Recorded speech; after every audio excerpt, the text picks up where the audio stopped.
Ça y est, bon, vous prenez la posture de méditation, bien raide. Non, pas raide, bien détendue, mais bien droite quand même, la colonne vertébrale.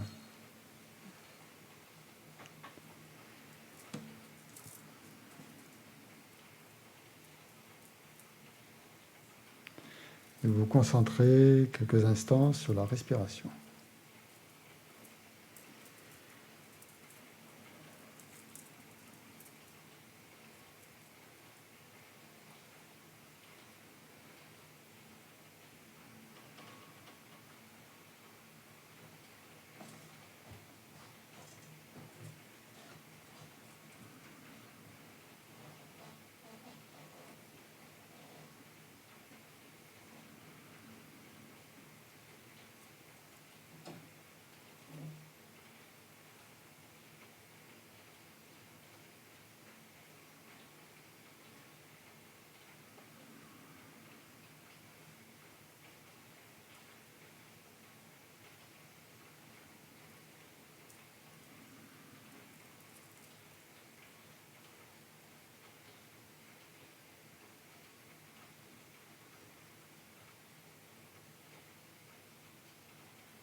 Ensuite, dans l'espace devant nous, on va visualiser le Bouddha Shakyamuni, notre maître, notre refuge. Ou si vous le souhaitez, vous pouvez aussi visualiser toutes les autres figures, tous les autres personnages qui composent le refuge, si vous avez l'habitude de le faire.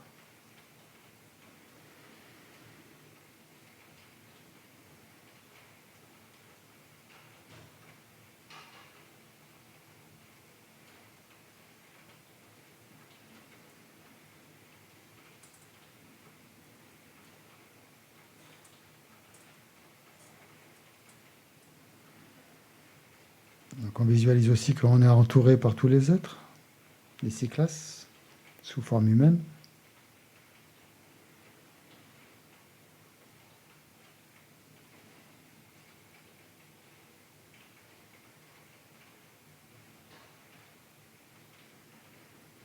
Et que tous ensemble, donc, on prend refuge dans les trois joyaux et dans le maître. Sangye chodan soke chonam la jancho bado dani kapsu chi dagi jin soge pe sonam ki chola panche sangye drupa shum. En le Bouddha, le Dharma et la Sangha, jusqu'à l'éveil, je prends refuge. C'est quoi, frère? Grâce aux deux accumulations réunies par ma pratique de la générosité et des autres perfections, puissais-je atteindre l'éveil pour le bien de tous les êtres. Dans le Bouddha, le Dharma et la Sangha, jusqu'à l'éveil, je prends refuge. Grâce aux deux accumulations réunies par ma pratique de la générosité et des autres perfections, puissais-je atteindre l'éveil. Puissais-je devenir Bouddha pour le bien de tous les êtres.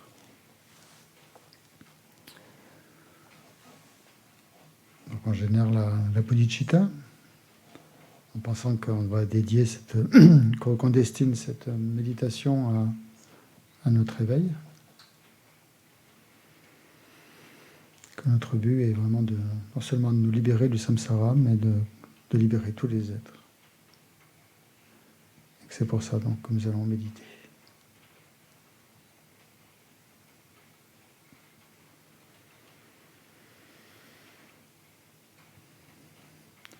Donc on va faire une méditation analytique et qui fait appel à la mémoire en même temps aussi. Donc la mémoire est très utile donc pour la concentration et pour l'analyse. Donc dans un premier temps, essayez de vous souvenir ce que Geshe-la a dit quand il a défini la patience. Quelle est la nature de la patience? Essayez de vous rappeler les points de l'enseignement, des points de sa définition, les points principaux, qui fait que quand on parle de perfection de la patience, donc, de quoi est-ce qu'il s'agit?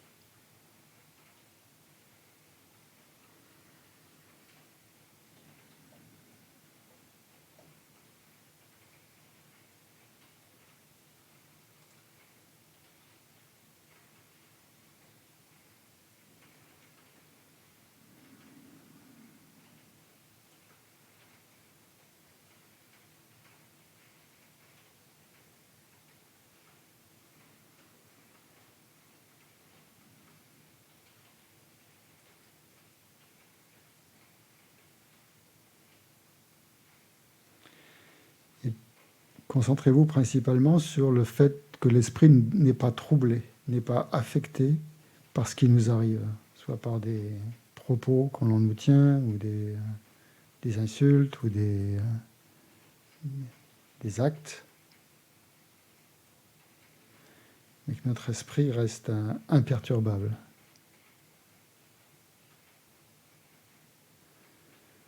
Donc essayez de ressentir ça, par exemple, par rapport à une situation qui vous est arrivée récemment où vous vous êtes mis en colère. Ou soit verbalement, soit que la colère s'est élevée en vous par rapport à certaines choses. Et regardez comment était votre esprit à ce moment-là.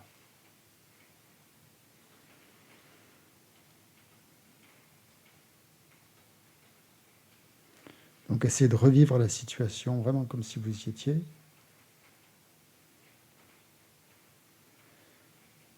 En pensant à ce que vous ressentiez à ce moment-là, à ce qui s'est passé dans votre esprit.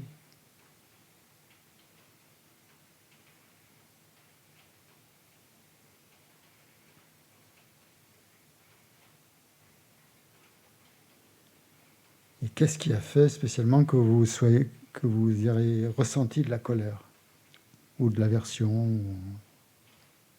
ou un mécontentement, ou une irritation, ou une agressivité? Qu'est-ce que c'est qui l'a déclenché?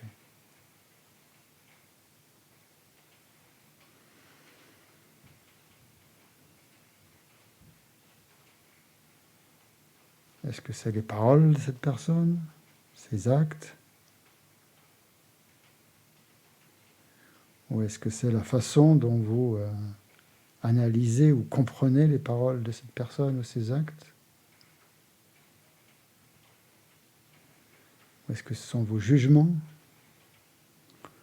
Essayez de cerner tout ce processus qui a lieu dans notre esprit.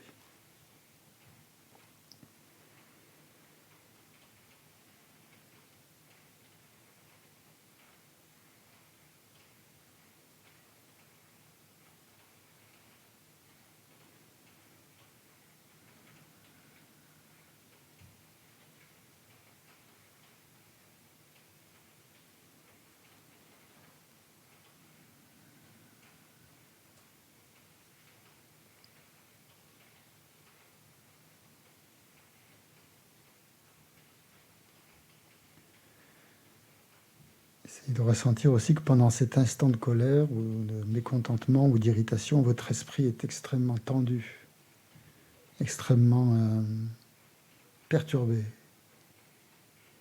extrêmement affecté, extrêmement troublé.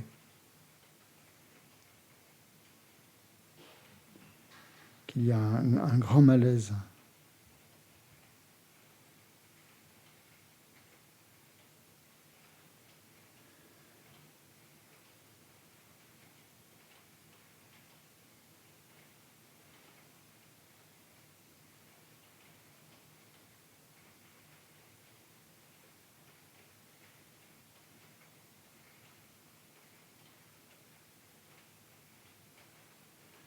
Et en même temps que vous ressentez ça, essayez de comprendre en même temps pourquoi vous le ressentez. Donc essayez d'avoir en même temps le ressenti et la compréhension de ce qui se passe dans votre esprit.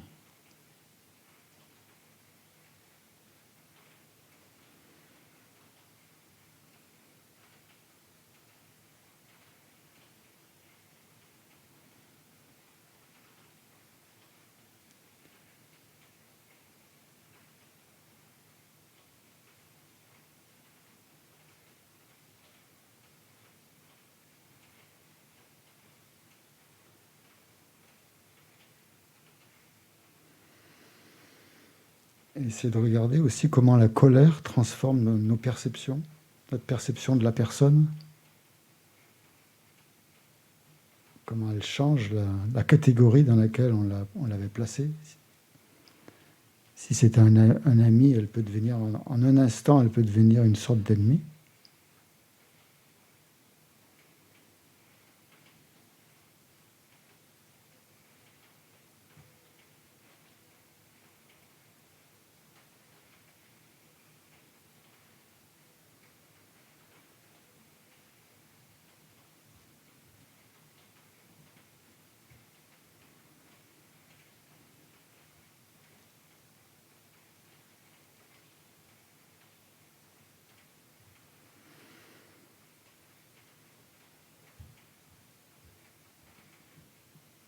Donc si on a développé l'équanimité, qui est la base de bodhicitta, on va réussir à ne pas se laisser influencer par nos catégorisations, et ça va aussi atténuer la colère.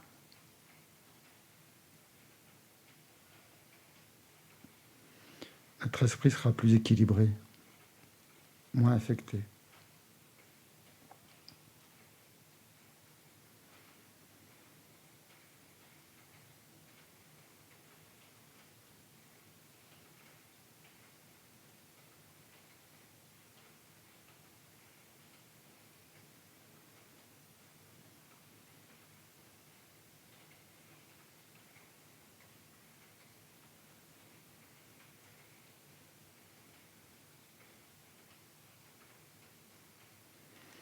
Et même chose, donc si vous avez de l'amour pour cette personne qui vous met en colère, aussitôt, en vous rappelant vos sentiments, les sentiments que vous portez à cette personne, la colère va complètement s'éteindre.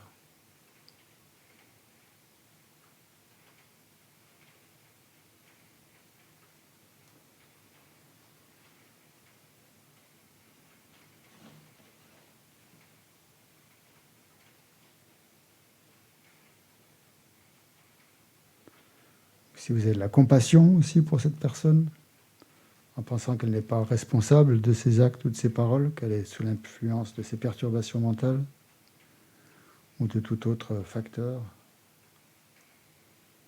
vous avez aussi transformé la colère en compassion. Et votre esprit ne sera plus affecté.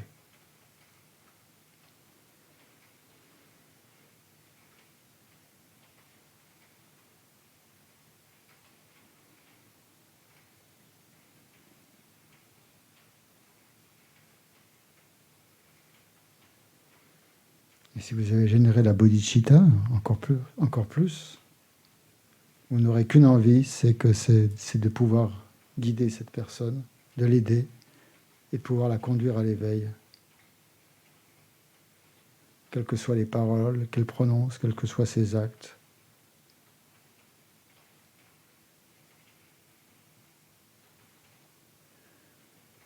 Donc en revivant la même situation que vous avez vécue, essayez d'imprégner cette situation de ces sentiments d'équanimité, d'amour, de compassion, de bodhicitta,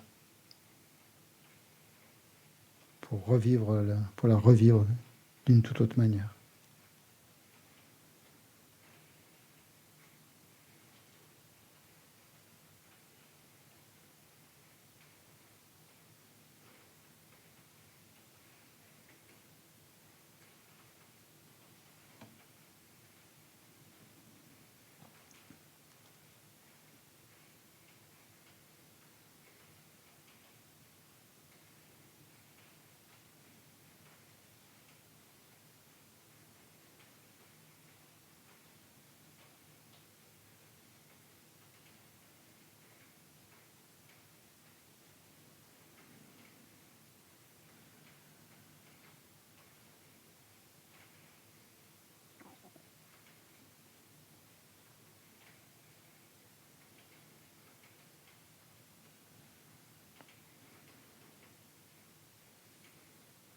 Vous pouvez alors ressentir l'ouverture et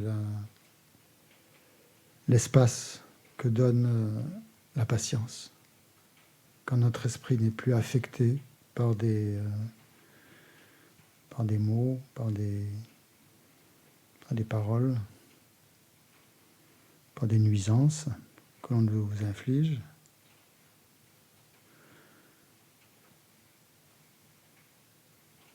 Et comme il devient apte à ce moment-là à supporter toute forme de souffrance.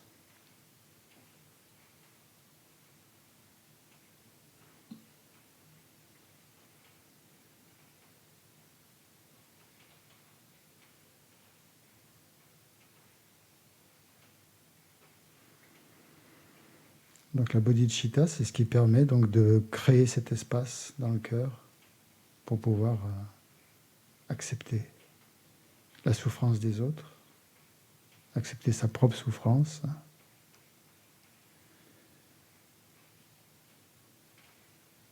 et avoir une constance indéfectible dans la pratique, dans notre aspiration, notre conviction à pratiquer le Dharma.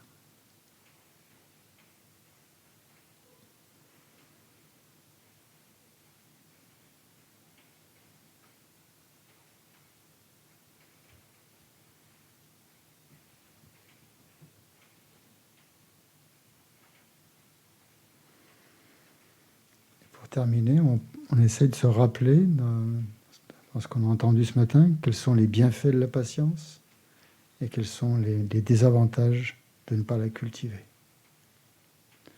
On essaie de se souvenir de ça, des bienfaits et des méfaits.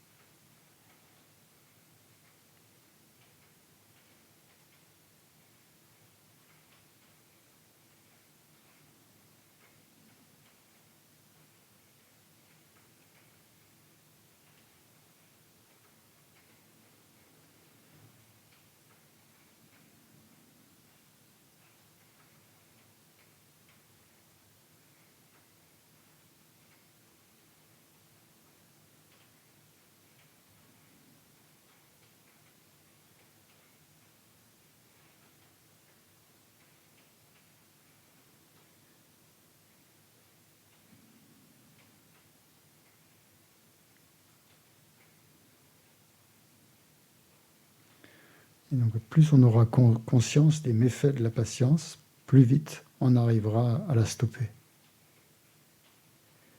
Le Dalai Lama dit que c'est le premier remède à la colère. De se souvenir des méfaits de la colère.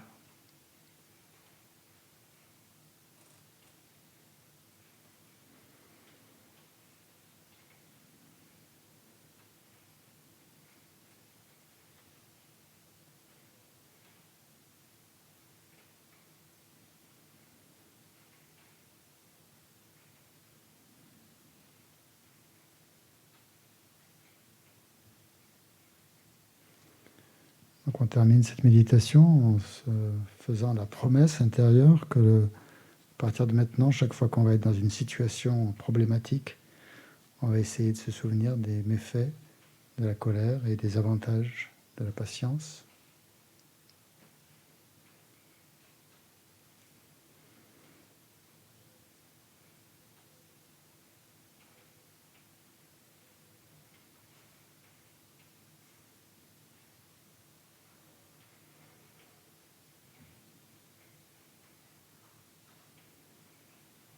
En se rappelant donc, combien la colère peut détruire notre potentiel vertueux.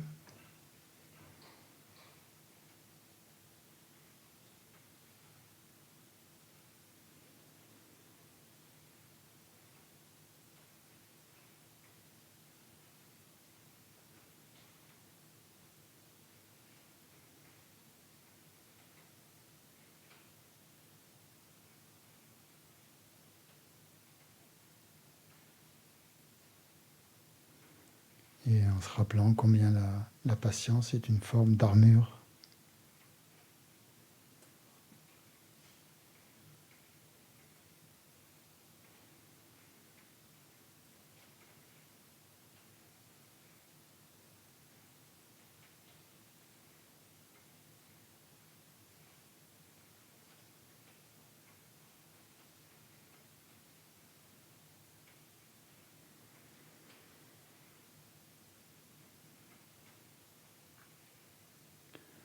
Donc en ressentant la fierté d'être un bodhisattva qui revêt l'armure de la patience, donc on va dédier cette méditation à notre éveil pour tous les êtres.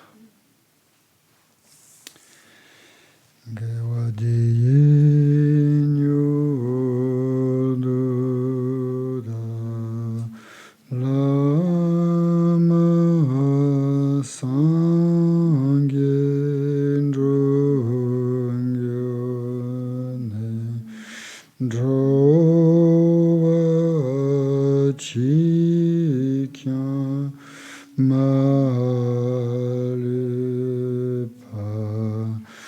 deye sala gabaju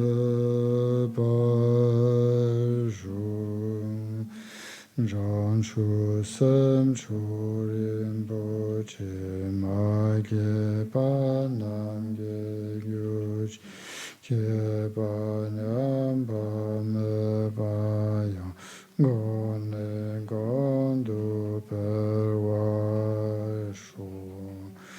Tony tawarin boche magye panam ge gyuj ke panam pame payam gone gondu perwashu.